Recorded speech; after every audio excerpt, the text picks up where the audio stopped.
What is up, everybody, and welcome to the All-NBA Show powered by FanDuel, America's #1 sportsbook. Get started with $150 in bonus bets if you win your first $5 bet at FanDuel.com/All-NBA. I'm your host, Adam Mares, and I'm joined by my esteemed colleague, the host over at The Volume, Hoops Tonight. It is Jason Timpf. JT, how you doing today? I'm good, man. Another just dull day in the NBA. You know, there's nothing going on. There's no major trade requests, no major disgruntled players, no firings, no nothing to talk about today. Oh, even no 50 pieces last night, other than Tyrese Maxey's 54 piece in a win over the Bucks. The NBA is delivering, man.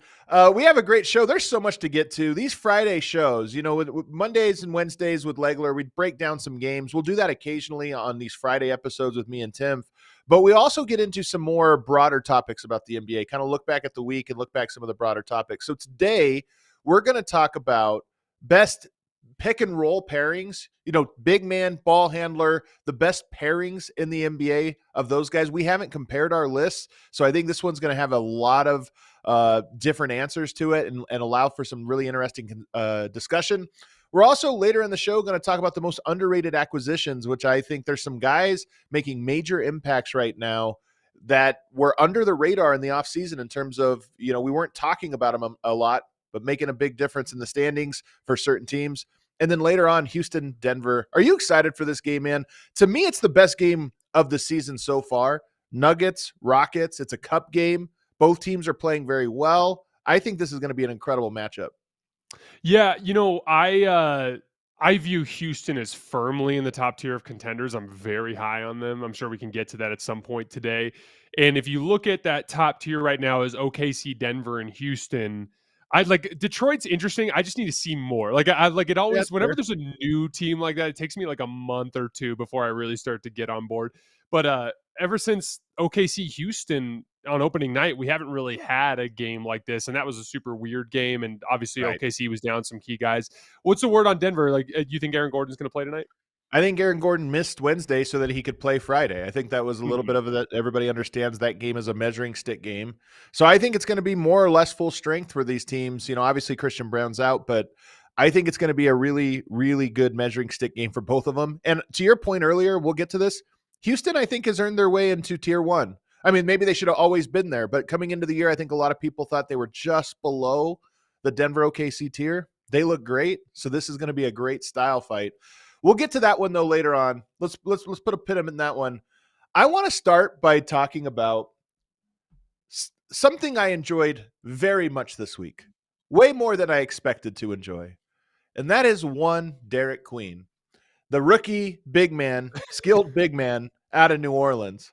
And JT, you're a big guy. I'm a big guy. I grew up playing the low post game. I grew up playing the big man game, and I have a soft spot in my heart for big men who can do have good footwork and to do a face-up game, back to the basket game, bring the ball up the court game, guys who have guard skills but in a big man's body, because I know how hard it is, not just to be able to do it, but also to do it well enough that you earn the respect of the coaches throughout your career to get to play that way. I'm watching this big man. He's such a unique version of this skilled big man because his footwork is unbelievable for a rookie. It's not like he's just an aggressive guy or has a jumper and clunks his way to things. He is a silky smooth footwork big man who is just pure craft and this innate feel for how to get buckets one-on-one. He is so fun. Do you feel the same way? Have you watched him, and what do you think of his game? He's very much a man after your own heart, huh? That's that. For sure. He falls into this like category of player that I've always found super fascinating, which is essentially the type of dude who is more about being deceptive rather than being athletically overwhelming. You know, there's this thing that happens with a lot of NBA defenders where they're kind of spastic with high motor, meaning they tend to jump at little bits I of love this point. footwork, at little fakes, little head fake here, a little change of direction there. And one of the things that I've always found really fascinating, there's a lot of players like this in the league. I think Jokic falls into this category. I think Derik Queen falls into this category. I think Luka, frankly, falls into this category where it's just like these little stunts, a little shoulder fake here, a little step in this direction there that can get a defender out of position and find just little angles to sneak a shot off. And when you can get that shot off and you have the touch like he has, that's where it can start to come together into some kind of fun scoring around the basket. And then you tie it all together with the ability to read the floor because, again, that same stunting can occur off the ball. It's amazing how often in an NBA game, a guy will just lean the wrong direction for a split second. And if you can time a cut and a pass off of that or a relocation and a pass off of that, you can get a really good shot. And I just think it's fun to see guys like that succeed in a league that is skewing heavily towards speed and athleticism. It's been fun to see, and even in a team concept with a team like the Rockets, it's been fun to see teams and players kind of go against the grain and have success. I love the point you made about pace, though, because it's almost, I'll go even further than you. The slow pace that he plays at, like his lack of speed, is almost an advantage in the same way it is for Jokic, in that it throws the rhythm off of everything. Defenders are used to this, like, guy makes a quick move and you got to beat him to the spot and he'll spin and you got to jump. And Derik Queen, everything is off rhythm and it's so slow that when he does a quick jab or something, the change of pace is so incredible. And then it's just pure craft, man. His footwork is unbelievable. And it's not, sometimes when guys have good footwork, I'll watch their footwork and I'll say, okay, he's got a great move and a great counter move. And it looks like good footwork because he can go to that over and over again. A lot of players are that way. He does such a variety of footwork. Like, he does incredible step back, one leg fall away, spin moves through the legs, face up, crossover, Euro steps. He has unbelievable. I feel like he is, in this last week, starting to get a little confidence because, early on you're just breaking in. And it feels like he's starting to say, like, look at all of these things I have. He's got a long way to go to develop, but I just love, he's a fun player. This is my comp I gave him. I said, it's like if Julius Randle was Zebo, because he has like this face up great one-on-one game and he does it at the rhythm and pace of a Zebo. And it's just unbelievable to watch. Yeah, I love it. There's an improvisational element to scoring. This is always what I thought has been an underrated part of it. Like, so many people kind of synthesize it down to refined skill, like the ability to shoot off of dribble combinations or the ability to chain together dribble moves and, simple basic scoring moves like a step back here or a spin move there or whatever it might be. But to me, there's there's always been like an audacious side to scoring and like an improvisational side to scoring. You've got to have, like you said, this ability to kind of on the fly go to one of a dozen different scoring moves that you have, or quite frankly, the cojones to take a shot that a lot of people won't be willing to take, right? Like there's an audacious and an improvisational element to scoring that I've always thought is super underrated, and Derik has that. Man, it's so fun to watch. People got to watch him. I don't know how much people are watching New Orleans, but he's worth it. He's like, they're high up my league pass rankings now because I want to see Derik Queen every time he's playing. That's how much I love this big man. LaMelo Ball, apparently not asking for a trade, but growing disillusioned with his time in Charlotte. Charlotte, it sounds like maybe it's one of those things like, oh, really? Yeah. Oh, really? Okay, well, if you insist, we'll kind of explore yeah. yeah. Kind of an interesting thing. He's having a bit of a down year. LaMelo is one of the most interesting players in the NBA because he is so unbelievably talented, so skilled, has some of these innate things that you can't teach, but also a little bit uncontrolled at times, and I think a hard player to fit in. So he's one of the most interesting people that could ask for a trade. Do you think of this, when you first think of this, do you think it more from LaMelo's spot and, oh man, where could he land? Where would it be? Or do you think of it from Charlotte's perspective, which is they have Kalkbrenner, they have Kneppel, they have Miller, they have young pieces that if they were to make a smart trade, it might be a team that has a nice little rebuild going. Which way do you first think of it when you hear this news? Yeah, so frankly, both. But LaMelo to me is a frustrating player because the offensive skill set is tantalizing and undeniable.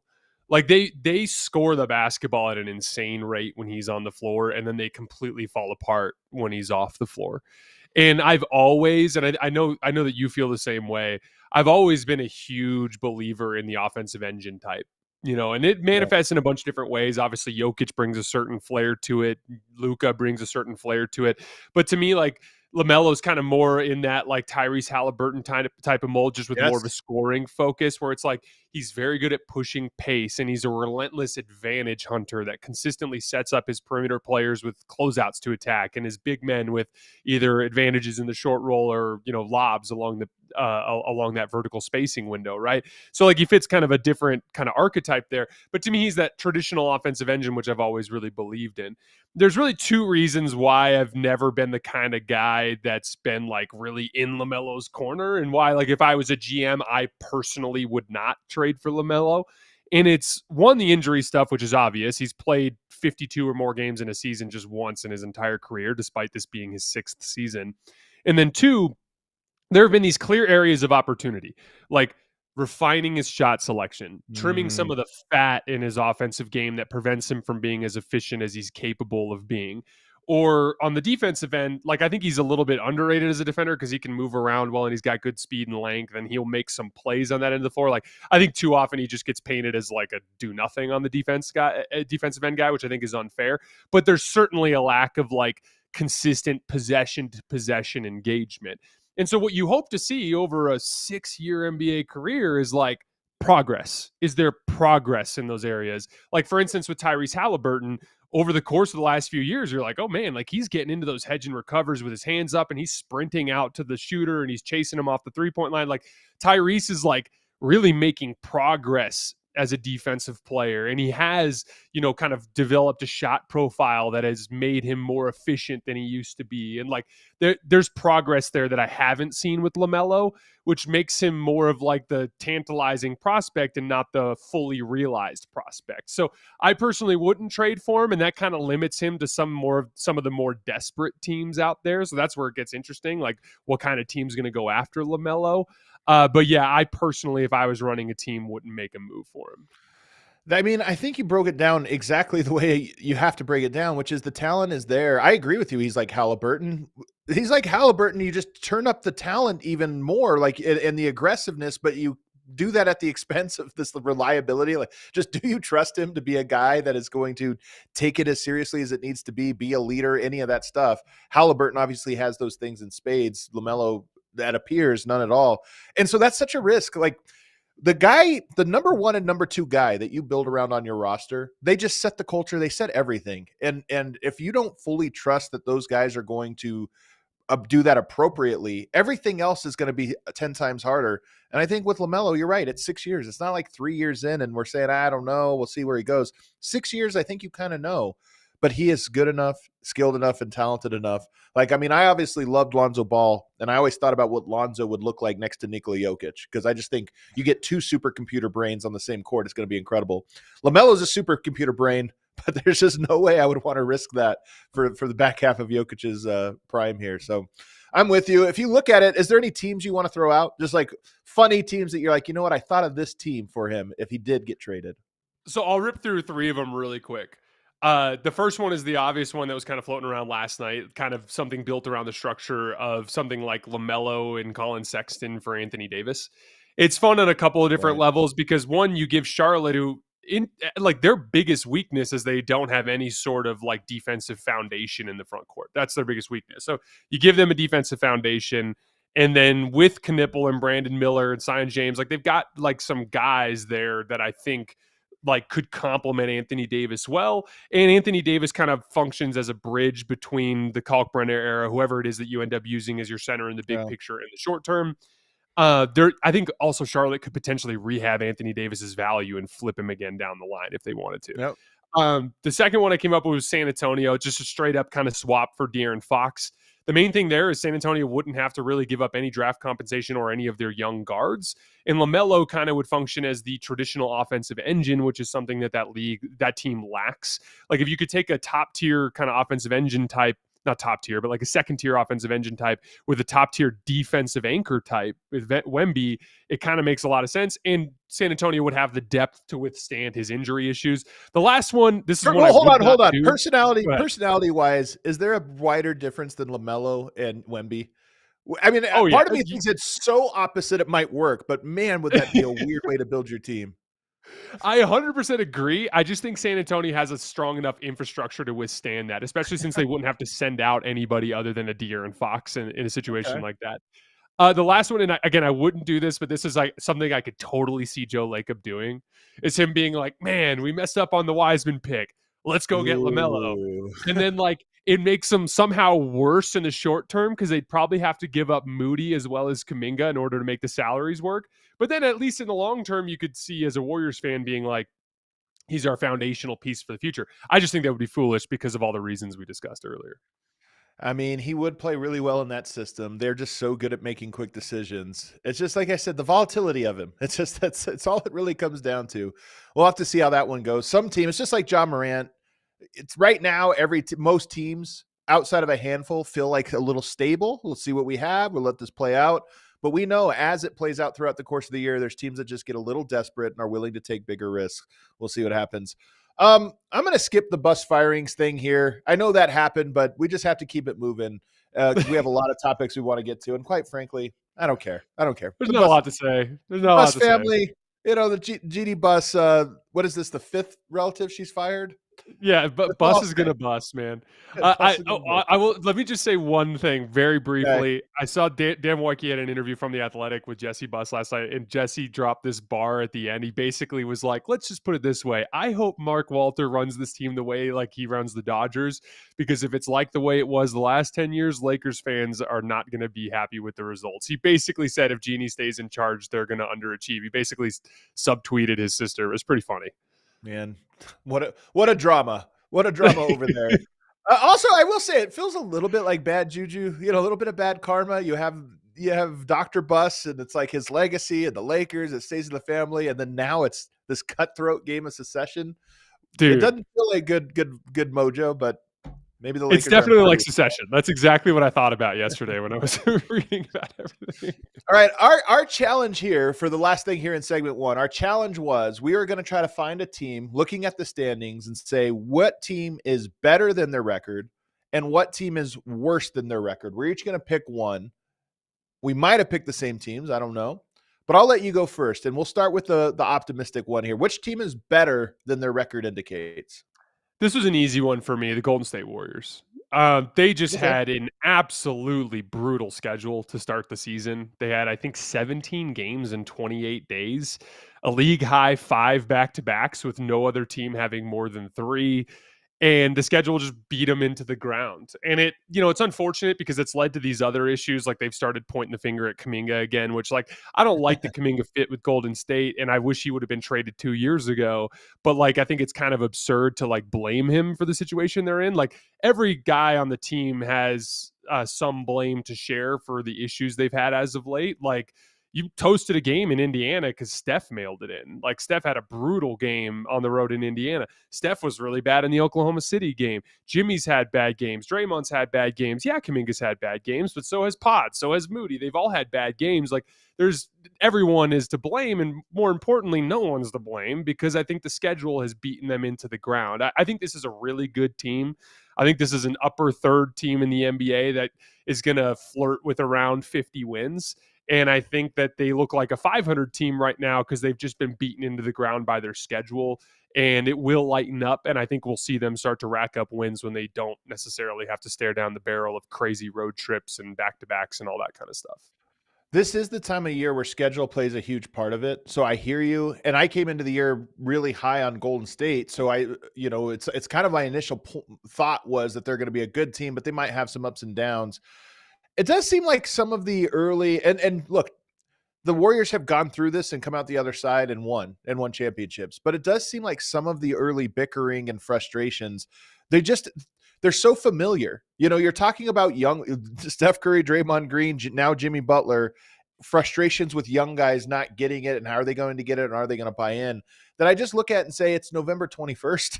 I thought the first one of these might come in January, and then they kind of go through a thing. And so that part concerns me a little bit, as well as just the idea of when we think about this question, one of the parts is, well, where are they going to finish in the standings?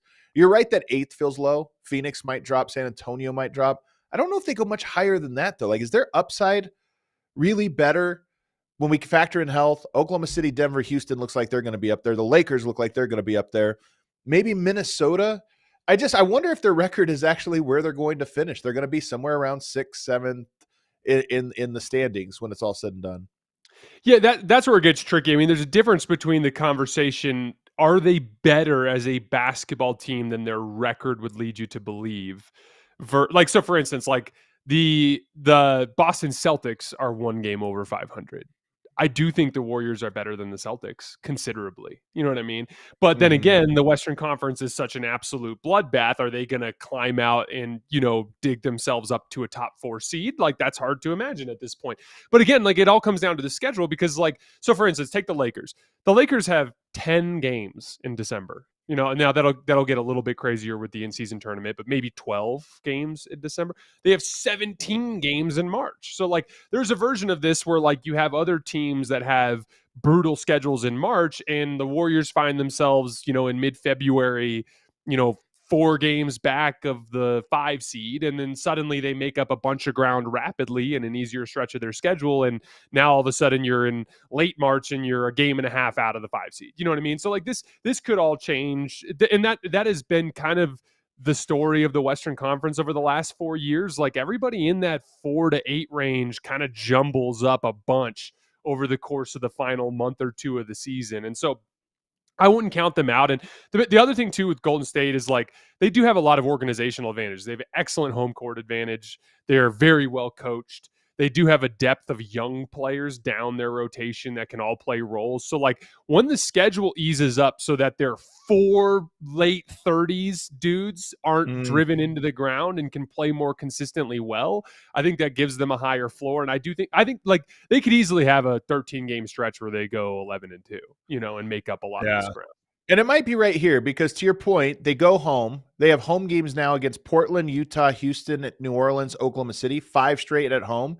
And those span between now and December 2nd. So you're looking at 5 games in the next 12 days. That's a nice break you get from the schedule that they're on. Maybe this is where they kind of get it going. My team that I went for better than the record, and it's so funny, I have a love-hate relationship right now with this fan base. They think I hate them. I don't. I actually love this team. This is why I'm so tough on them. But it's the Orlando Magic. And this one I say in part because they're so interesting. They're so fascinating to me because there is the question of what they look like at their best. Is their best punch great? But now you're looking at it. They've won 7 of their last 10. They've been on a roll here. Some of this has been with Banchero out, but a lot of it has been with him in the lineup. You got Suggs back. I think they lost a lot of games early on where they were adjusting to some things like Suggs being out and just Bane being on the team and these different things. You look at the last little bit, they have decent wins. Golden State, at the Garden to beat New York. So there's some wins in there that are like, okay, that's not a bad win.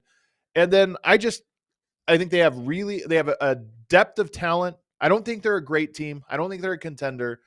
I really love Tristan da Silva. I really love the way they seem to all root for each other and kind of play together and play connected. And they can defend. So I think that this is a team that is probably better than their 9-7 record. I think they are the team I thought they were going to be coming in, which is probably a top 4 team in the Eastern Conference. I think that's where they're going to wind up. Yeah, I like this take because, first of all, I came into the season really worried about Orlando because of Jamal Mosley and the way they play on offense. And I just was like, there's a version of this where you use Desmond Bane in a really smart way and it all comes together and they look great. But then there's a version of this where they just play stupid your turn, my turn, one-on-one basketball, and Paolo's taking a bunch of turnarounds from 15 feet and they don't look very good, right? And during the first 5 games of the season, it looked very much like that. They were 1-4 and they weren't moving the ball well and they were taking a lot of bad shots and it was just ugly. The big thing that's really turned around for them over the course of this recent stretch, this 11-game stretch where they're 8-3, is they've moved the ball way more they had an assist percentage in the mid 50s during that 1-4 start. It was 66% assist percentage over their last 11 games. They had another 32 assists in the win last night. They're just moving the ball a lot more. They're doing a lot of things too to kind of like gear their kind of like chain towards the right types of shots. So like when Franz is running action with their bigs, for instance, they're doing a lot more with Desmond Bane in the weak side corner, which is making it so that when that natural progression of like, oh, Franz is in the middle of the floor, they're tagging with the guy from the weak side of the floor, it's ending up in the hands of a shooter that's knocking the shot down. They've been much more active in transition. This was another thing that drove me crazy last year and at the beginning of this year. Great take by you. Yeah. Big athletic defensive team that's not running the damn floor. Like, what are you guys doing? Much more active in transition over the course of the last couple of weeks. I like how you pointed out Tristan da Silva, just having a wing that can guard, that's hitting, 42, 43% of his threes over this win streak or this 8-3 stretch on like decent volume. He's taking like 5 of them a game and hitting in the low 40s in that stretch. But you can tied also a lot trust of it together. the ball. That's what I like about it. Is like if the ball finds him, can you trust him to do something? Sometimes it's make a shot if it's open, but I'm just saying, can he put the ball on the floor? Can he pass? Can he make one drive to the basket and kick? He can do all that stuff. And so more guys you have that can do whatever is required in multiple situations. It's such a value add, and he gives them another guy. Yeah, and then one last thing I'd say too is like ultimately you got to pay off these sequences, and like. Yeah. Anthony Black and Franz Wagner are not shooting the seams off the basketball by any stretch, but they're like making a little over a third of them now from 3. And like that is at least starting to pay off more of these sequences. And so like there's just a few things that are they're moving the ball better. They're getting their offensive intentionality in the half court to end up with the right guys taking the right shots. You have a guy who's knocking down threes in Tristan da Silva, and your bad shooters are hitting more than they used to. You're getting out in transition off of your defense. Their defense wasn't good in their 1-4 start either. That was kind of weird. So like they're just kind of recapturing some old identities while refining some of their weaknesses and starting to play some better basketball. I love it. Anthony Black would be everybody's favorite player if he could just shoot, but he cannot. Let's go to worse than their record now. There was a couple that were a little more obvious, I think, on here, but what did you go with? So I'm gonna go with one that's probably gonna get me in trouble, and this fan base already hates me, so it's only a matter of time. But the team that, and what sucks about this too is I actually mean this as a compliment to the organization. That's the crazy part. But to me, it's the Miami Heat. Okay. So I think Erik Spoelstra is literally the best coach in basketball. I think that as a team, the way that they've achieved their success to this point in the season is a testament to their organizational structure, the talent of their coaching staff, the type of high character guys that they've brought in. But I just think a lot of what they're doing is pretty gimmicky. And I think they've also had some things that they've converted in their schedule that have benefited them, like beating bad teams consistently and facing some good teams that have been down key players. Now, to be clear, the Heat have also been down key players at various points in the season. So I'm not trying to over focus on that. But the specific thing that I keep coming back to is this like let's shoot Jaime Jaquez out of a cannon off of the inbounds and literally just full back his way to the rim and like just shooting gaps in transition constantly and like playing drive and kick off of that. I think that there is really good large sample value there to convert regular season wins. But I have watched a lot of Miami Heat games this year. I had a stretch a week and a half ago or 2 weeks ago where I watched them play back-to-back games against good teams. I watched them play it was like Denver, the Clippers, and the Lakers, if I remember correctly, all 3 back-to-back. And in those games, like a consistent thing happened. They caused problems for large portions of the game with the stuff that they were doing with their intense transition attack and their early drives in possessions and the quick decisions that they were making off of penetration. But ultimately, as the game progressed, the team they were playing against just kind of got sharper at stopping the ball. And then their personnel limitations started to shine to the surface. And like, ultimately, when you look at this team on paper, like I really like Norman Powell. Hint, hint, he's going to show up in our underrated acquisition segment later in the show. I really like Bam Adebayo. I think Tyler Herro has shown a lot of growth over the last few years, and when he comes back, he's really going to help this team. But on paper, talent-wise, this feels like a 500 basketball team to me. That because of the defensive system that Spoelstra has implemented, and because he's such a good defensive coach that mixes up coverages and implements zone and throws all these random full court pressure trap stuff. Like Spoelstra is basically like is just doing a really nice job converting this lower level talent into higher level performance. I I think I would agree with you in part about that. I mean, they're 9-6. You're saying they're probably more of like an 8-7 team. Like their That record will be 500, more of yeah. it. Yeah, like a little, maybe slightly above 500 by the end of the year. And I think I can get on board with that. But here's the one thing I disagree with.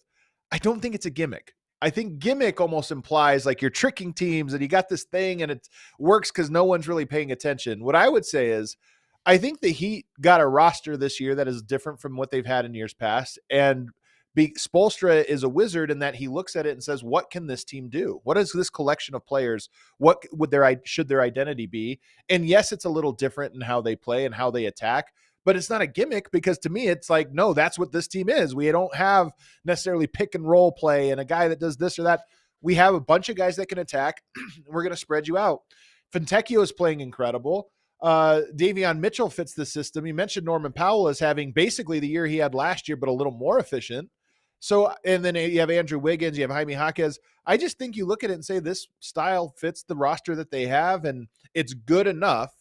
They maximize the style they're supposed to play, and it's good enough to be a 500 team or slightly better. 9-6. It doesn't feel that crazy to me, but I would agree with you that I don't think they're going to finish 9-6 all the way through.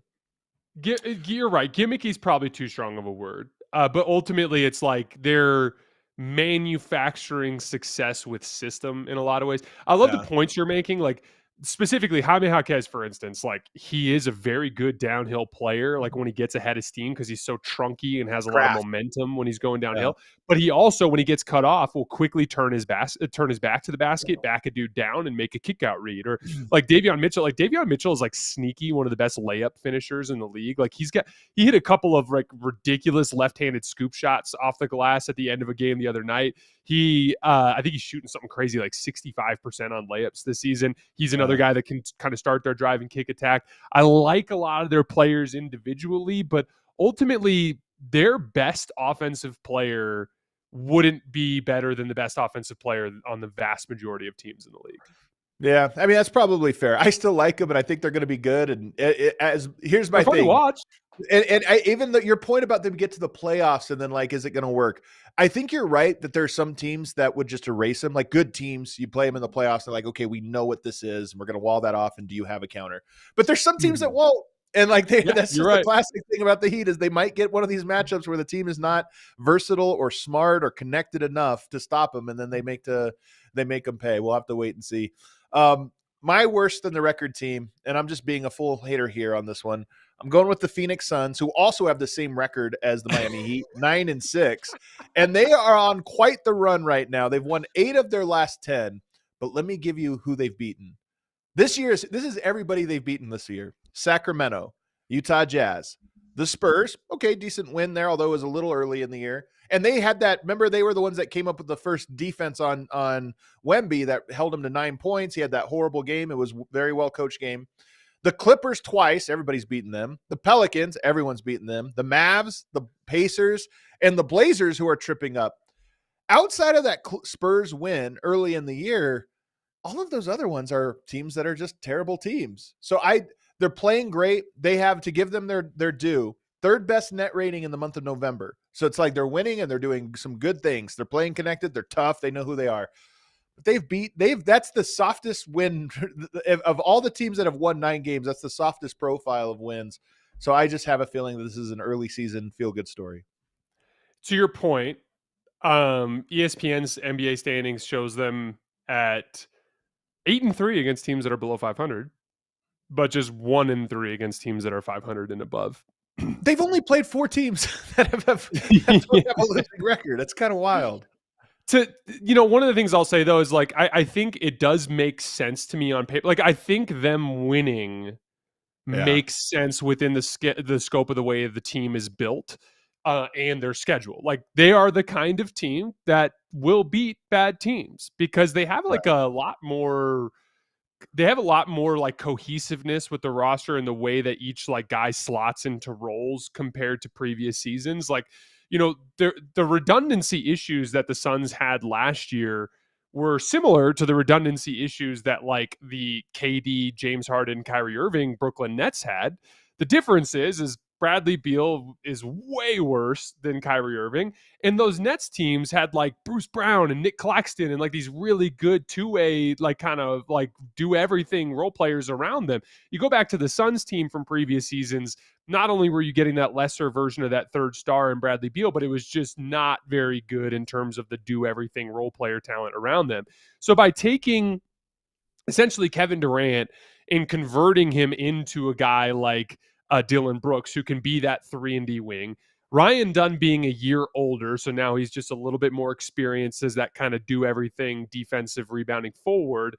Jalen Green, we haven't even seen the benefits of because of his hamstring injury. I think the Colin Gillespie fit over the last couple of years, him kind of blossoming into a player for them has been important.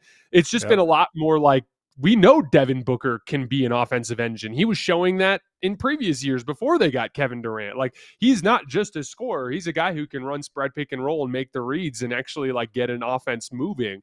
They've got do everything athletes around him. They have a deep center rotation. Each one of them's flawed in their own ways, but they have a deep center rotation that can all do some things. And it just is like kind of a super compatible roster that will chew up and spit out bad basketball teams.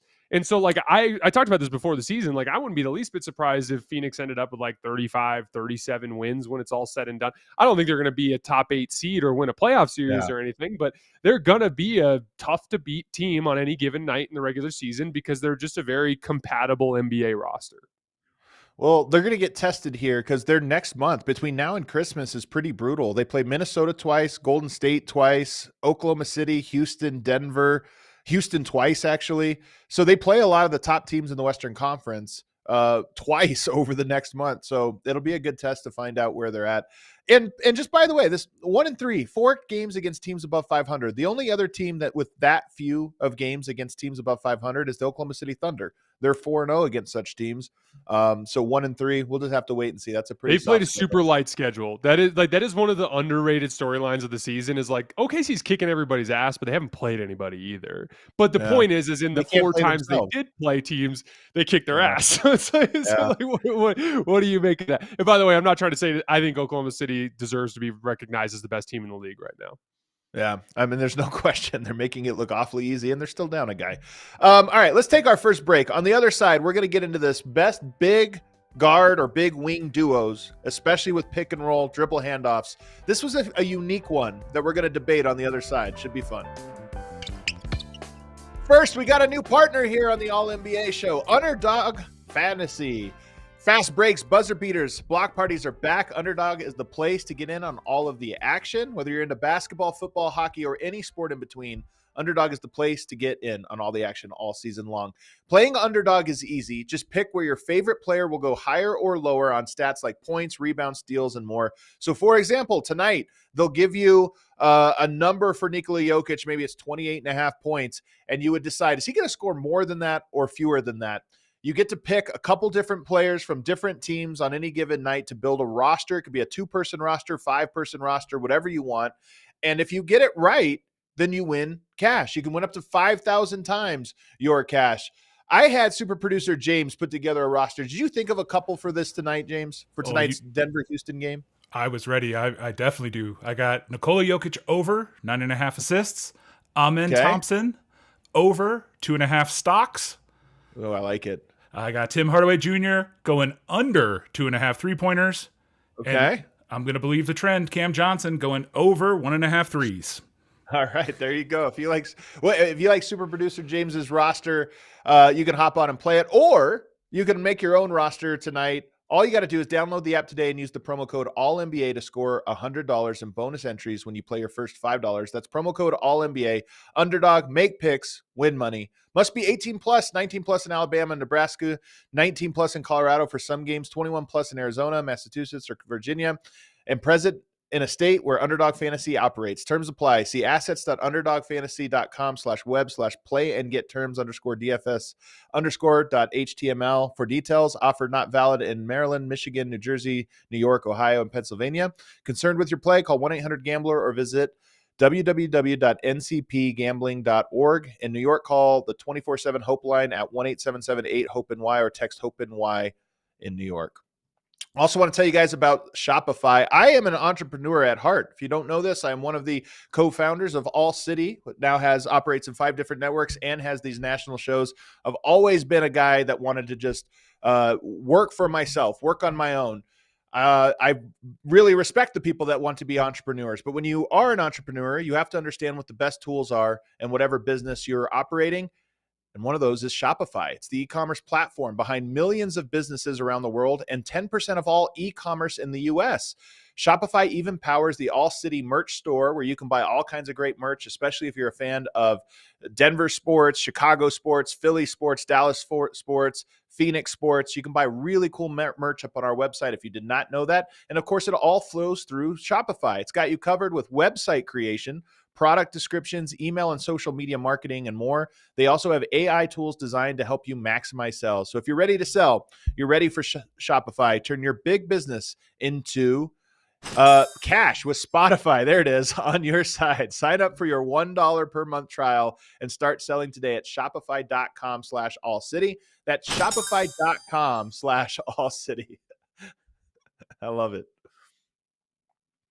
All right, back here, segment 2 of the All NBA show. I'm with Jason Timpf. You can catch him over on Hoops Tonight over at the Volume.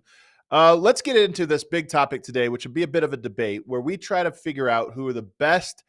We really started this by saying big man and guard combo or big man and wing combo, and we really just reduced it down to, okay, we're talking about 2-man game combos, pick and roll, dribble handoff, give and go, whatever it is, but it involves each other. So this sort of eliminates like Luka and LeBron. If we said best duos, that's a great duo, but they operate not necessarily in actions that are directly involved with each other that often.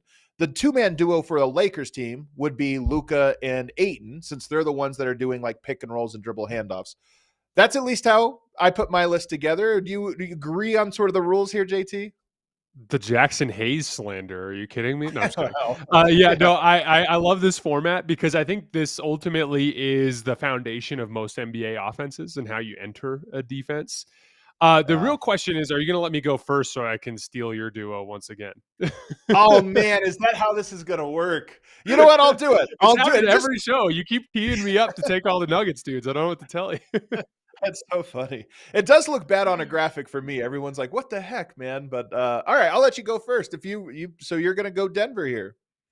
I'm going to go more aggressive, though. I think it's number 1 Murray Jokic, and then I think there's a pretty big gap to the second one. Wow. Like, as I started to work through this list, like, there's obviously some really good duos that we're going to work through today, but Nikola Jokic and Jamal Murray, to me, are far and away the best 2-man game partnership in the league. You have the best player in the league, but then you have this ultimate complementary piece, a guy that can both consistently set Jokic up in the pocket off of this action, but also that provides the ultimate complementary piece to a Jokic 2-man game, which is when your screen defender stays home on Jokic, he gets all these opportunities for these floaters and little sidestep jump shots and step back jump shots and little bits of mid-range shot making that essentially make the action unguardable. And then it also can be inverted. Like, there's a version of this where Jokic is the ball handler and Murray's screening for him. It has this insane amount of continuity over the course of the better part of a decade at this point. Like, to me, it's Murray, Jokic, and then a large gap before we get to the second best 2-man game partnership. So what makes this one? I think it's fair. I don't think there's as much of a gap, in part because we just haven't seen Murray. You know, we've seen Murray get slowed in the playoffs this last little bit, and the question becomes, how much can he get back to the level that he was at when they won the championship, when they were in the bubble? Can he be more consistently that in high leverage moments? Some of this is you're going up against fantastic defenses. I mean, the Nuggets have played some very good defenses, including the Thunder and the Clippers last year, that have made them slow down a little bit. So what happens when they play an average defense? Does it look different? But what's nice about them is you actually can't take anything. They have an answer for whatever you take away. And there's some duos where there's a better option that you're going to force them to. Okay, we know they do this, but we're going to live with this thing. There's no live with any part of that 2-man action. The live with is we're going to live with the other option, the floor spacers. That's what teams end up saying is, well, all right, we're going to give open shots to Aaron Gordon or Christian Brown, or last year Michael Porter, this year Cam Johnson. But there's nothing we can do to force them out of their comfort zone. That's why Denver, I think, I was so high on their offseason, is I look at that and say, okay, but I kind of trust the guys they brought in to make shots. And I just think that they can run inverted action, pick and roll, dribble handoff, off-screen action, post and cut, post and re-enter, whatever it is. They just can do everything. And that's why I think that they do belong at the top of the list. There's other duos that are great and maybe even greater at their biggest strength, but there are things you can force them to do that they're uncomfortable with. Yeah, I think that's really the key that comes from the continuity piece. And like, first of all, I want to clarify one thing with the playoff duo thing. I think for the most part, when it comes to the higher levels of playoff basketball, every two-man game gets a little clunky just because the defenses get so good. Yeah. The scouting becomes so proficient. In a lot of cases, they guard 2 with 3. And now all of a sudden you're more playing drive and kick off of it. Like, it's not like they're just letting Jokic and Murray play on an island when you get into these situations. And so I think what happened is Jamal Murray set such a high bar in 2023. Yeah. it's kind of seemed like he's underachieving to that. But yeah, to me, the Mike Malone talked about this hilariously in that first Lakers series when they put Rui on Jokic at the end of game 1 and went on a tiny little fake comeback run. And like, and he was just like, oh, we've just seen all this before. We've seen all this before. And it's because that's really what it is. Over the years, Murray and Jokic have seen all of these different coverages so many times that they've discovered how to counter every single one of them. But I have to hear your number 2. So if you're saying it's close, I have to hear your number 2. Well, some of this is like, it's going to feel like legacy, but I don't think it is, because I judge these duos by how many problems they can solve. And mix in then secondarily, I mix in how high is their ceiling.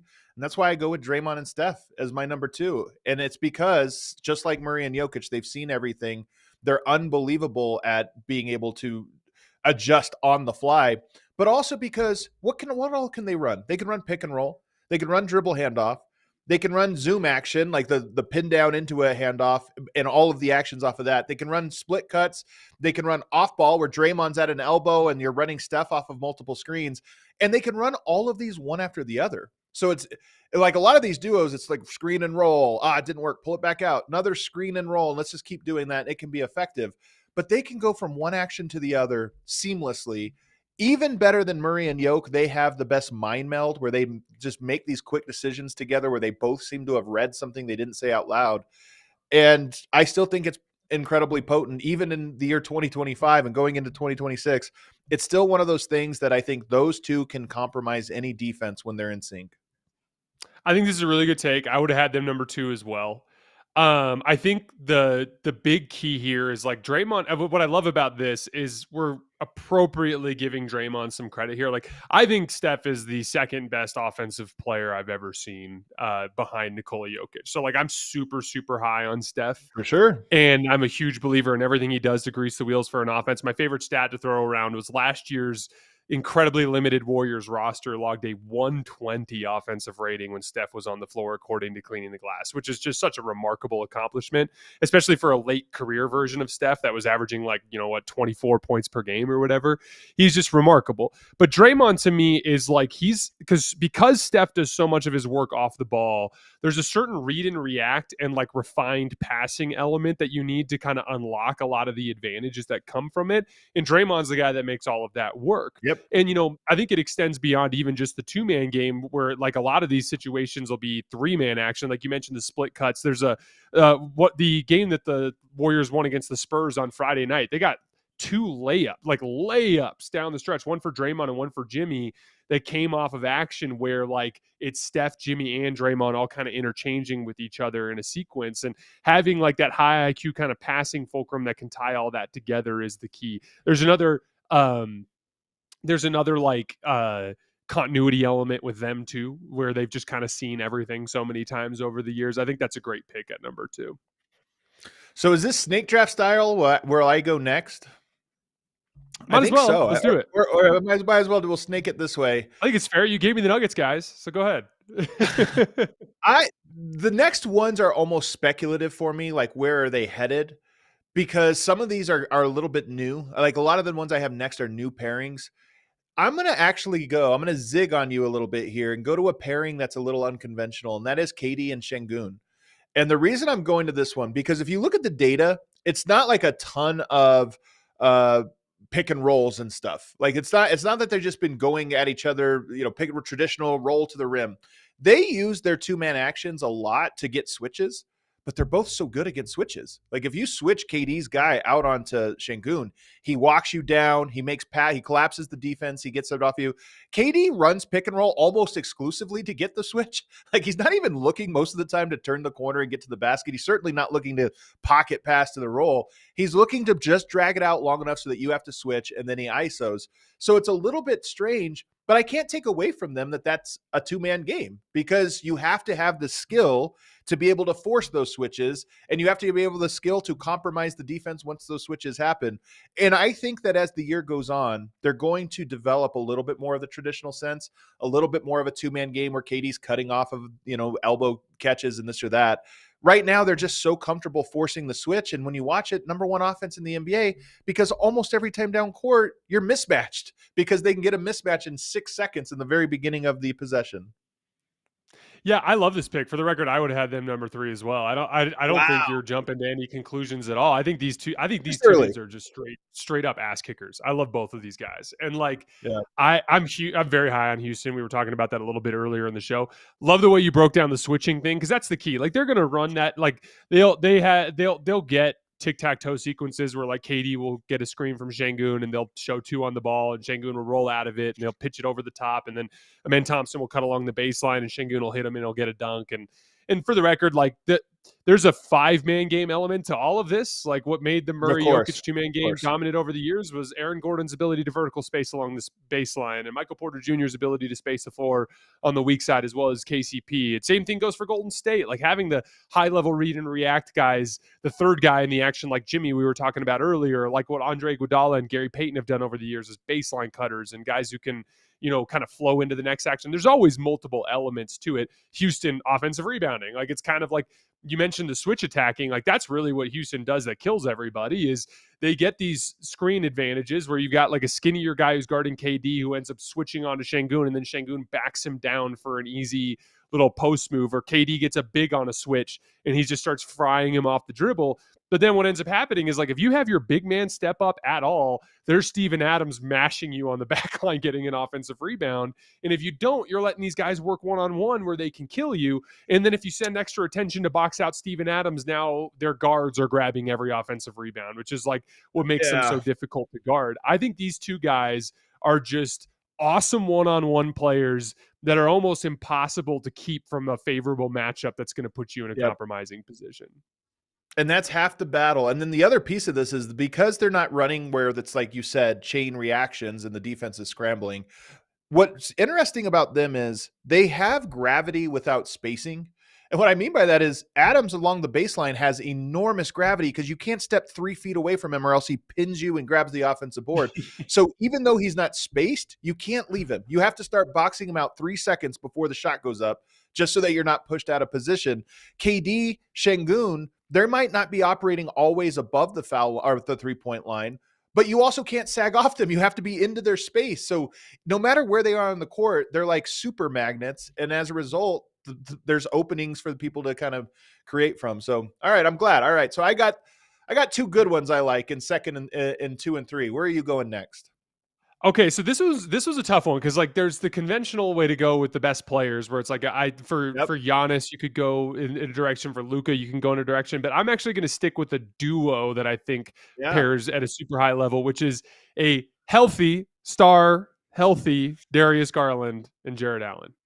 When when Darius Garland's actually healthy, he cut teams to pieces with this action, and the very specific ability Darius Garland has to get consistent dribble penetration, combined with Jared Allen's ability to provide both a classic vertical spacing window, dunker spot window, but also he's got that little short range release valve. Like he can kind of pitch it back to him as he like tees up in front of the rim or situates himself 5-7 feet away from the basket, hit like these little short floaters and short little mini jump shots that he can take. That action, I think people have forgotten about it. A lot of people are lower on the Cavs because Darius hasn't been able to stay healthy since the end of last regular season. But let's not forget this team was basically obliterating everybody with their offense last year, and it was because a healthy Darius Garland and Jared Allen were so hard to guard.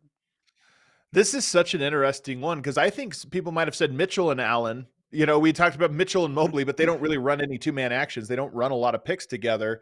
But you are right that Garland and Allen is sort of the setup. This is what makes their team so interesting is you have that as like a go-to, and then you also have Donovan Mitchell as a go-to. So you kind of have two go-tos, and then you have Mobley as this tertiary option offensively that makes him interesting. But we haven't seen it, this year. It's an interesting one. I don't think this one would have shown up in my top one. So this is the first one that feels to me a little bit like a zag. Yeah, and Donovan Mitchell to me is very much more of an on an island type of player. Yeah. I think you're right. From there, this is tough, but I'm probably gonna go the direction of Luka Doncic and Jaxson Hayes here. You gotta go. You have to have a Laker every time.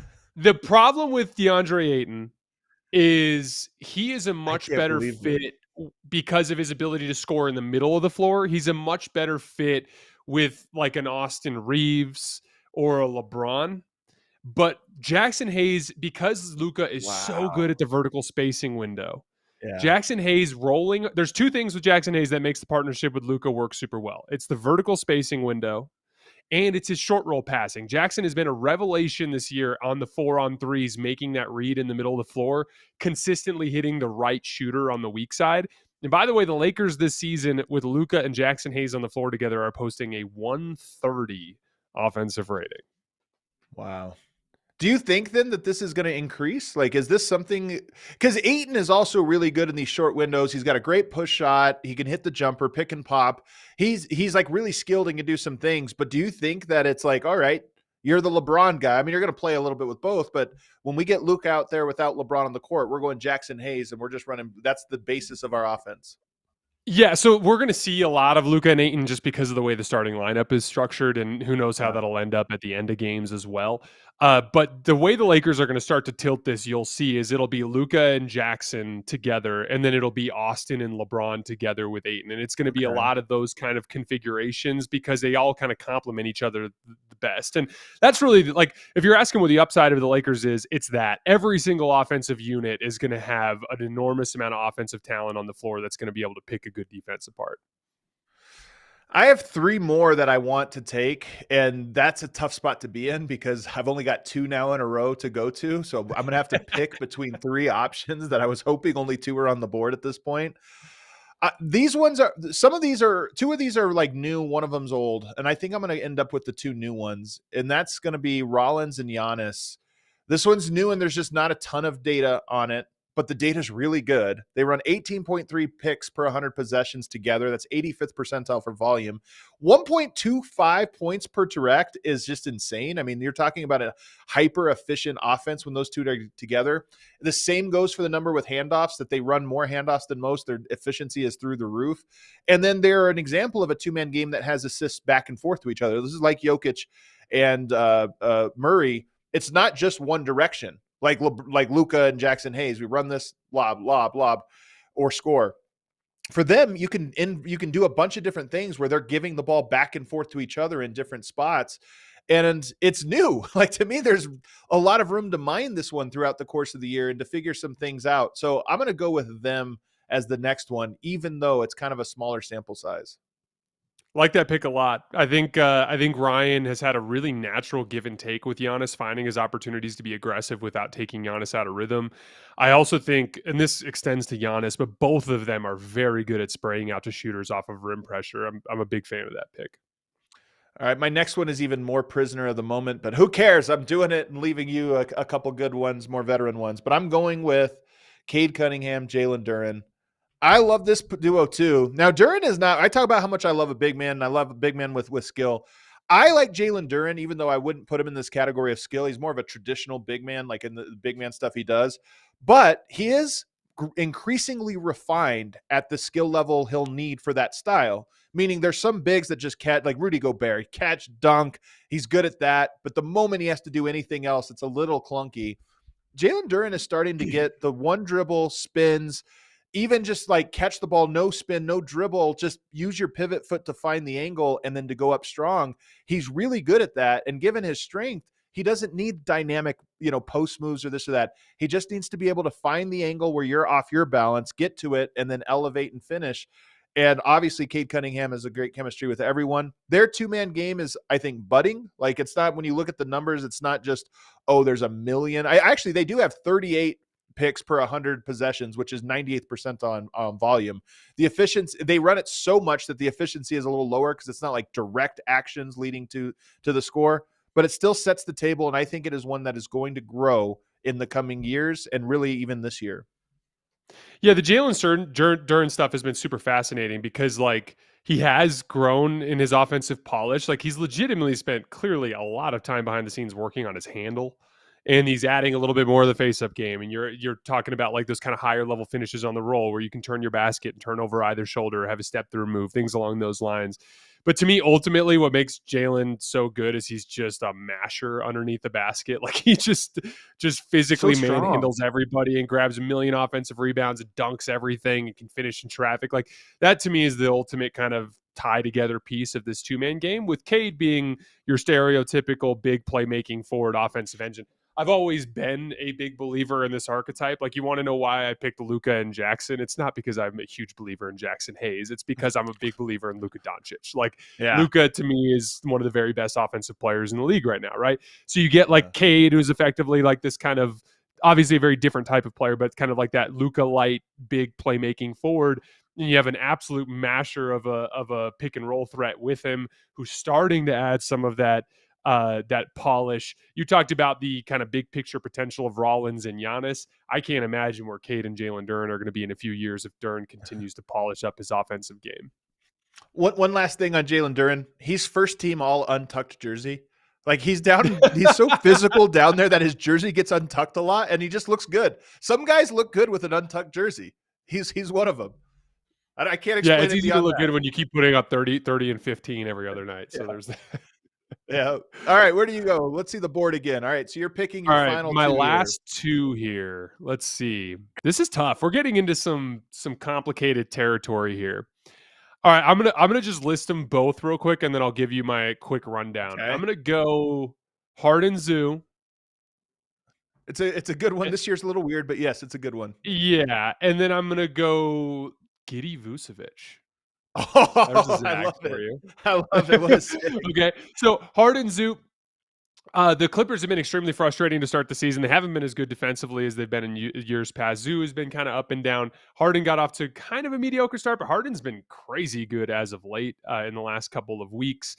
There's a continuity element there. There's all of the typical pick and roll stuff that you expect. Like, Zoo sets a good screen, you're in drop. Harden can hit the pull up three, or he can hit all the drop covered shots, the floaters, the little mid range jump shots. Zoo to me can also clean up switches on the opposite side by getting offensive rebound putbacks, quick post ups on the other sides of switches, and he's just your textbook kind of like poor man's Jokic in the sense that he can make the little floaters on the roll. You talked about the stuff with Duren. It's the most common one where it's like you catch on the roll, the big steps up, and you just kind of have to hit a quick post move. Like Zoo can do that kind of stuff. I think that group gets the nod. And then Giddey Vucevic, it's a classic example of Vuce is just shooting the damn seams off the basketball from three. So you have like your traditional pick and pop big, but also Vuce has been doing a ton of damage in the post this year, beating switches on the other end. And then Giddey, the scoring's cooled off a little bit, but it's very much just that downhill scoring piece from a big guard. He can similarly kind of get into a defender's chest and spin and hit a quick hook shot, hit a floater going downhill into the lane. He's hitting the 3-point shot at a higher rate than he has in years past. Like, to me, it's just kind of like a combination of a true stretch big and a playmaking big playmaker that's coming downhill out of that action. He's got a very unique, like, the ability to screen hard for a point guard that knows how to manipulate pick and roll coverage is so valuable. And usually when you have that guy, they're like stone hands, just go to the rim and roll and dunk it or whatever. So he has the weird combination of being a great big physical screener while also being a guy with soft hands and soft touch that can do a bunch of stuff. And then on top of that, obviously his defense. So I actually like this one. It's just that the numbers this year haven't been great, but I mean, they haven't been great for anything. So right now, 27 picks per 100 possessions, 93rd percentile, but only 0.87 points per direct. Handoffs, you're looking at 1.25. So it's a pretty good number there on the handoffs. I do think that's more just small sample size and the fact that they have been an absolute miserable show, out of the gate. But last year, the numbers were complete opposite. They were one of the most dynamic two-man games. So I think if you factor in both of those things, it's a really good pick. Really quick, too, Chicago has um, played a brutal schedule, which is obviously going to have an impact on metrics as well because they're just playing tougher competition every night. That one I like a lot. I actually think that one's underrated. In part, the ability to screen to fly out to the 3-point line. Vooch has two big time. One was a legit game winner. The other one was the go ahead basket on a pick and pop in the clutch against Denver. So that's like a real weapon, especially with how crafty Giddey is when he gets downhill. He's really, really good. He hit another game-winning corner three earlier in the season. He's hit like 3 effective game winners this season. He's been insane. That's hilarious, man. That's good for him. All right, I'm going to give you the ones that that did not make the list before giving you the ones that did. Brunson and Cat to me have always felt like a clunky pair. These ones, I'm not going to take them. They've always felt a bit like a clunky pair, and their numbers, their like frequency of usage, even with a new coach, keeps going down. They're running fewer and fewer picks over time, which tells you something. Then you have Anthony Edwards and Gobert, which Gobert, great screener. Anthony Edwards, great pick and roll scorer. He just doesn't like to throw the ball to Gobert. So I can't, even though it's effective in what they do, it's not dynamic in any way because Anthony Edwards hates giving the ball to Rudy Gobert for whatever, or at least appears to. And then Castle and Wemby, I think if we like do this again in the end of the year, I think that there's a really good chance they're going to be on this list. It's not a very dynamic pick and roll duo. Like there's not a lot of things they can do off of that, but they're really effective in the few things that they can do. Castle's crafty scorer and he can get downhill and finish with some tough shots. Wemby can pick and pop. Obviously he can roll to the rim. So when they run their best thing, it looks unstoppable. But when you force them into other things, they haven't just gone through it enough to really figure out how they respond when it opens up immediately. So all of those teams did not make my list. Instead, I'm going to go a little bit weird here, and I'm going to say SGA and Hartenstein. And I know, so this is where this thing gets interesting is people will say, well, duos, you're going to talk about Chet or you're going to talk about J-Dub, but we're talking about two-man game action partners.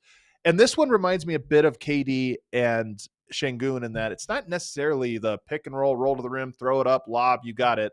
But they do use that action a lot to generate what they want to set the table. They use it as a table setter to get Shea where he wants to go and what he wants to do. And it's so effective. He's a great physical screener, but he also can handle the ball. If you give him the ball in the roll and he has to make something of it, he can do that. So you're compromised there. And then he can run the handoff game. So to me, it's more like KD and Sengun in that it's a great setup action that gets you exactly the defense compromised in the way you want. And then Shea brings it home. You know, I had left Shea off of this list for the same reason I left Donovan Mitchell off, as I always kind of have viewed him as a little bit more of an on an island type of player.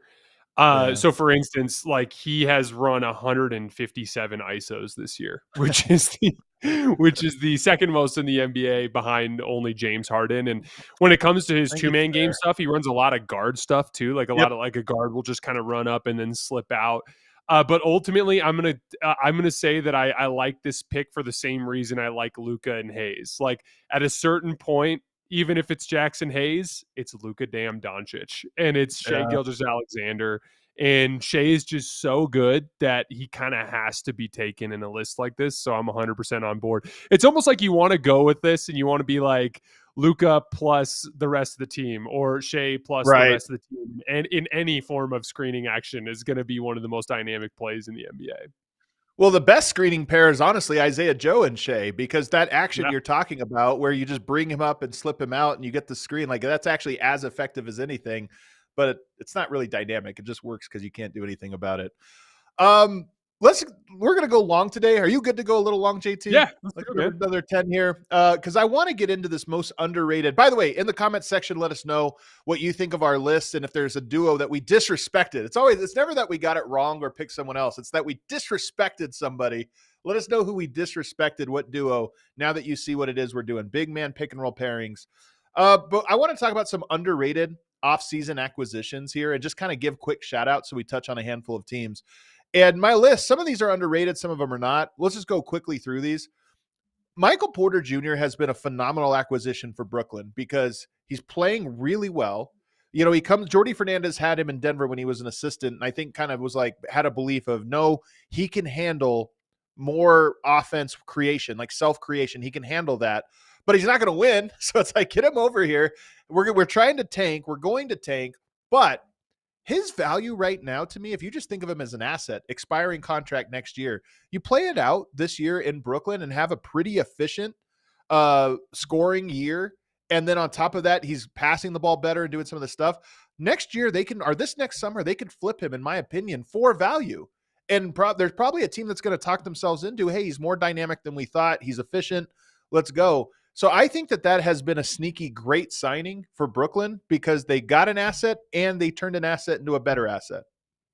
So I'm not going to sit here and lie to you and pretend like I've watched a ton of Brooklyn Nets basketball this year to start right off the top. But I will say, MPJ, though, man, he's too fun.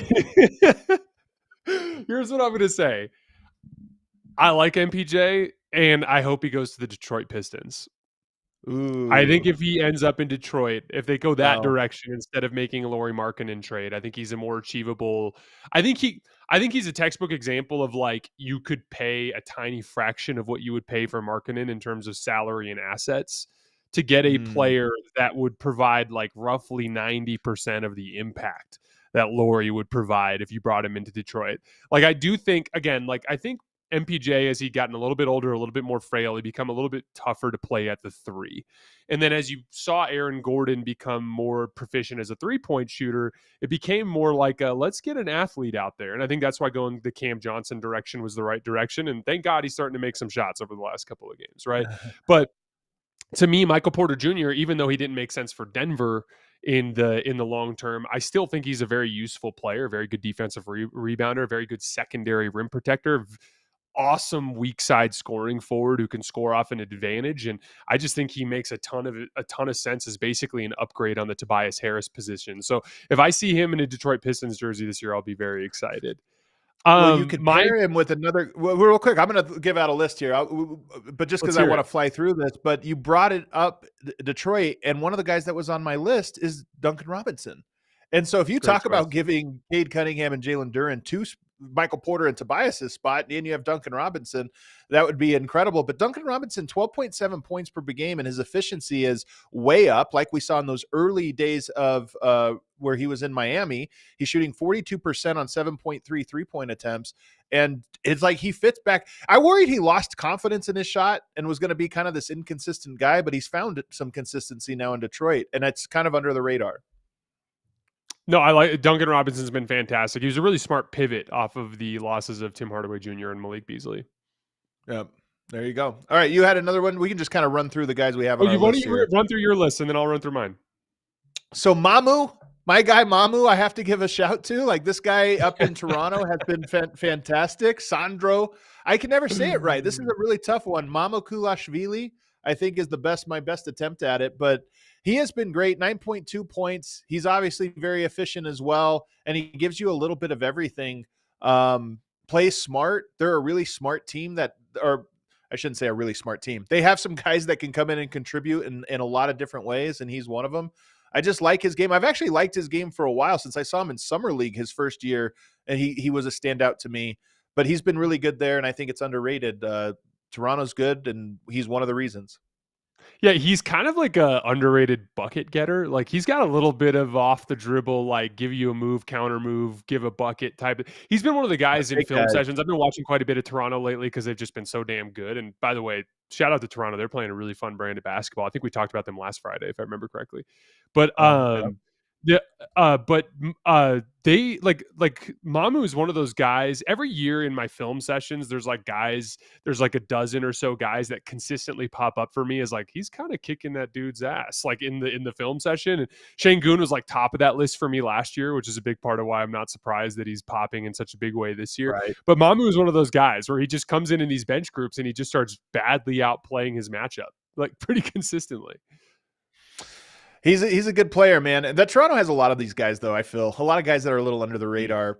But new acquisitions, the last two guys I have, Simone Fontecchio has really fit in. We talked a little bit about him earlier, that it kind of fits his style. He found a team that's going to play a style that fits him, but he's getting 7 threes up a game. He knows how to play that style.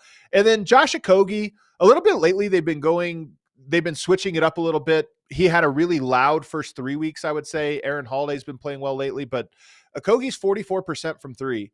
You come in, he's going to give you defense. He's going to give you effort.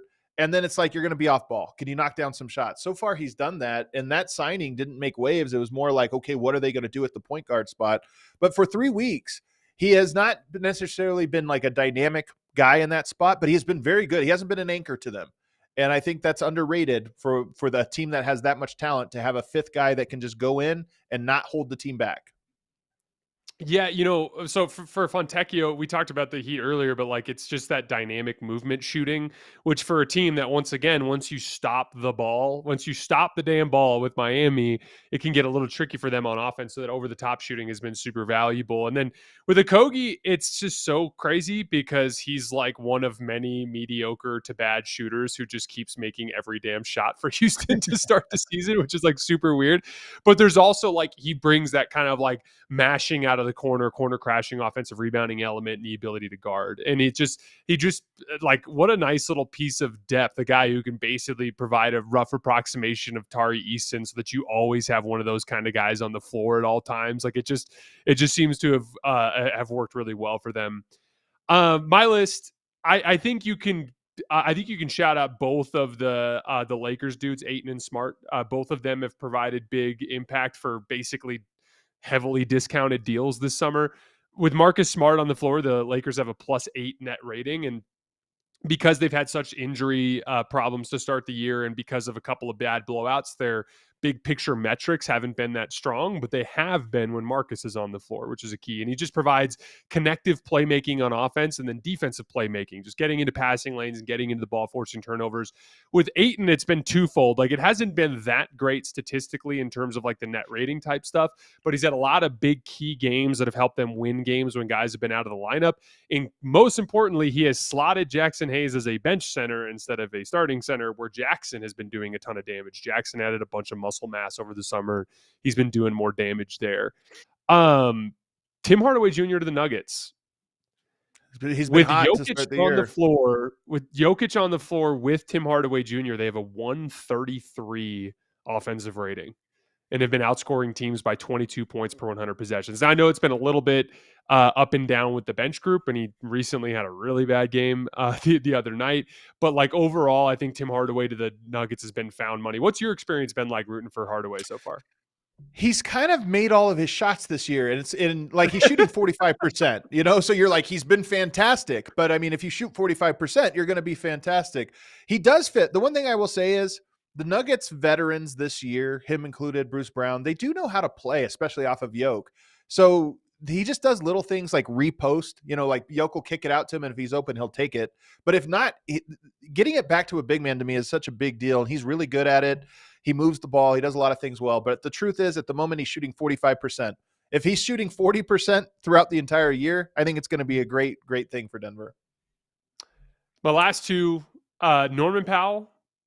They've been 8 points better per 100 possessions with him on the floor versus off. When Norman Powell is on the floor, the Miami Heat have a 121 offensive rating, according to Cleaning the Glass. And it's just been, I mean, you mentioned it earlier, a more efficient version of what he's done for the Clippers, and kind of similarly a very exaggerated version of the Simone Fontecchio thing, just providing that over-the-top scoring when the ball gets stopped for them. Lastly, Jordan Goodwin to Phoenix. Ooh. They are 20 points better per 100 possessions when he's on the floor versus off. I rooted for Jordan when he was with the Lakers last year, so he has always been a player that I've been a fan of. He's always been like this scrapper.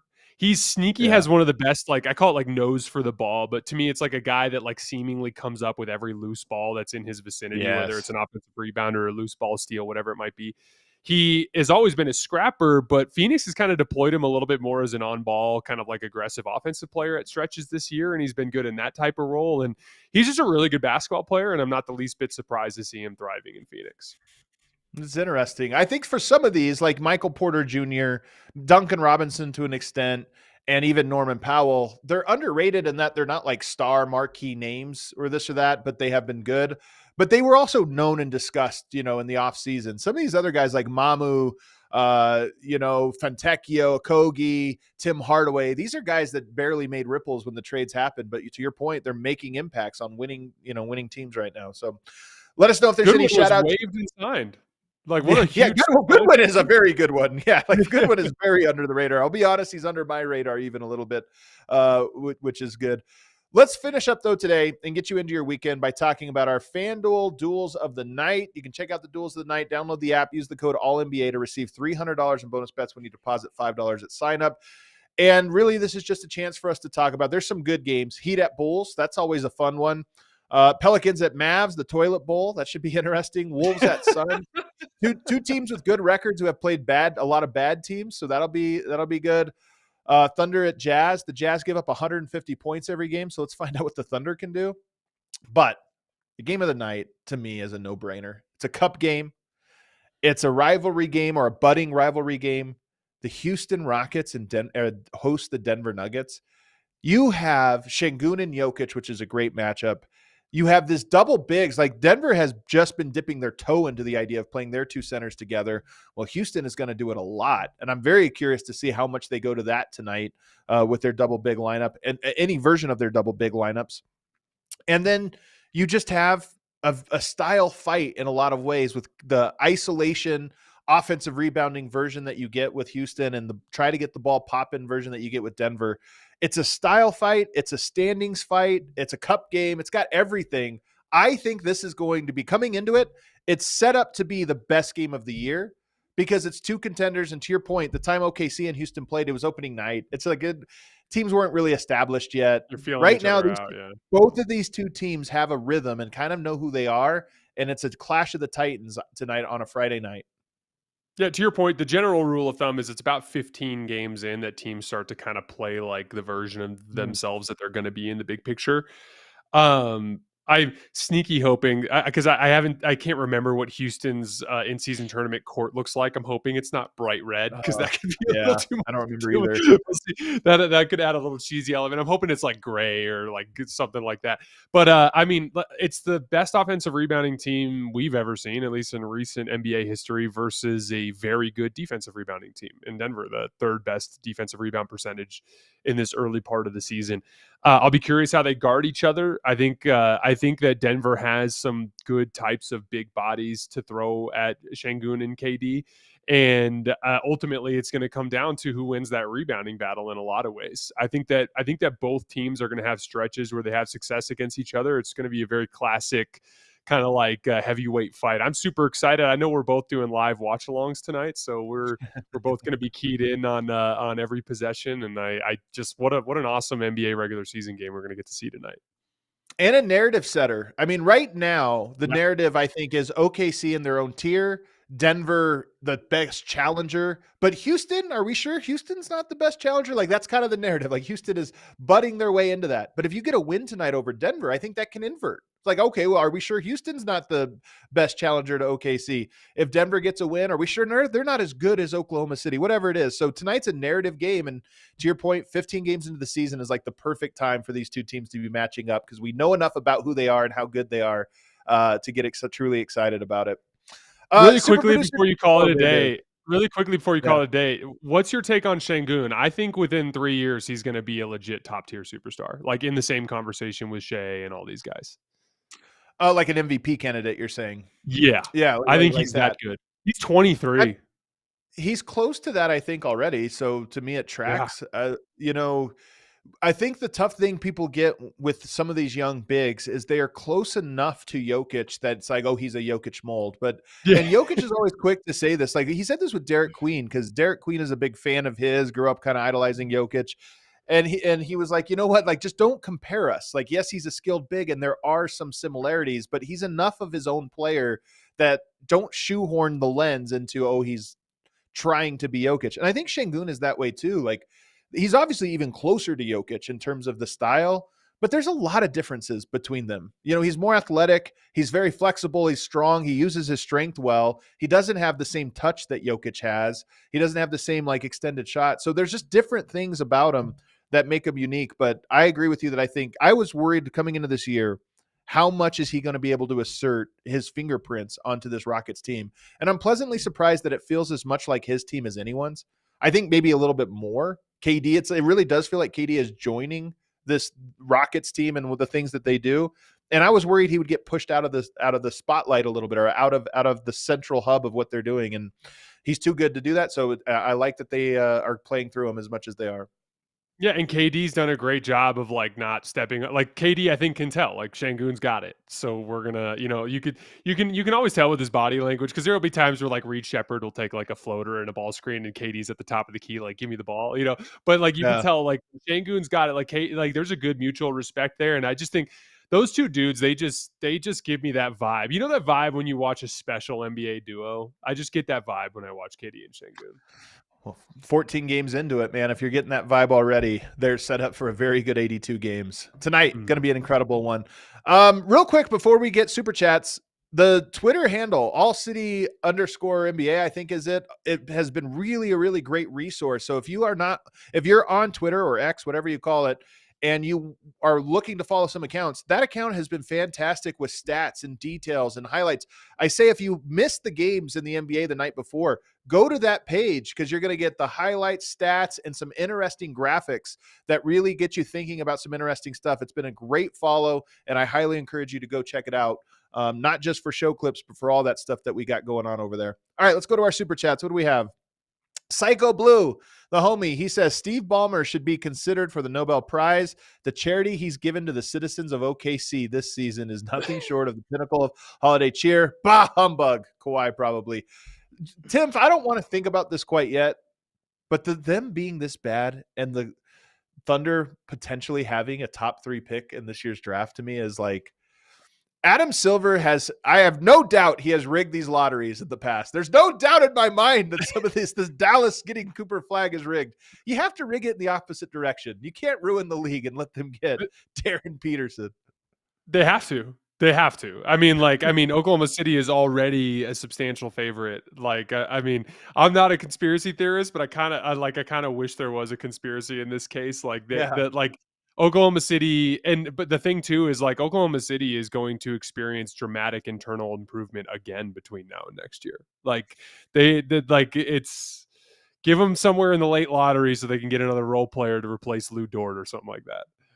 It'd be unbelievable luck for them to get to hit on that one. And look, they anticipated that the Clippers had disaster potential, so it's not all luck. But if you end up with a top 3 pick after winning a championship and the team they have, it's unreal. What else we got? Michael Porter Truther, he says 24 points per game, 7 rebounds per game, 3 threes, only Luka and MPJ, 60% true shooting, better passing, Nets defense up to 22nd since Cam got hurt, trade bait, interesting deals with Golden State, Milwaukee, San Antonio. I mean, look, here's the thing. I think some team is going to talk themselves into Michael Porter and throw some more assets to Brooklyn. So anytime you get assets coming in, going on a trade, yes, it was phenomenal. It worked out phenomenal for you. Michael Porter Jr. might summon that for them. Yeah, it's a really nice piece of asset management. And like for the record too, like sometimes it just works out for everybody. Like I know that Cam has been a little bit of mixed returns early, but I don't know about you. I'm still a big believer in Cam Johnson with the Nuggets. He's heating up now. Yeah. Yeah. And then Michael Porter Jr. ultimately, getting flipped to another team. Like it could be a version of this where the Nuggets are happy and, Detroit or whoever else is happy and Brooklyn's happy. And to me, that's a fun NBA story. Is that the last one, or we got it? That's all of them. All right, hit that outro music for us. Timpf, I think we might have set a new record, an all NBA show record, longest show in show history. It was fun. I had a good time today. There's a lot of good topics, man. We hope you guys all enjoyed it as well. As you said, he's streaming tonight over at the Volume Hoops Tonight, so you can watch him on playback. You can watch me on the DNVR Nuggets or DNVR YouTube page, where we'll be on YouTube doing the second screen thing. Everybody, thanks so much for hanging out with us. We hope you enjoyed the NBA this week as much as we did, and the shows as much as we did. Hit that like button. Make sure you're subscribed. Have a great weekend.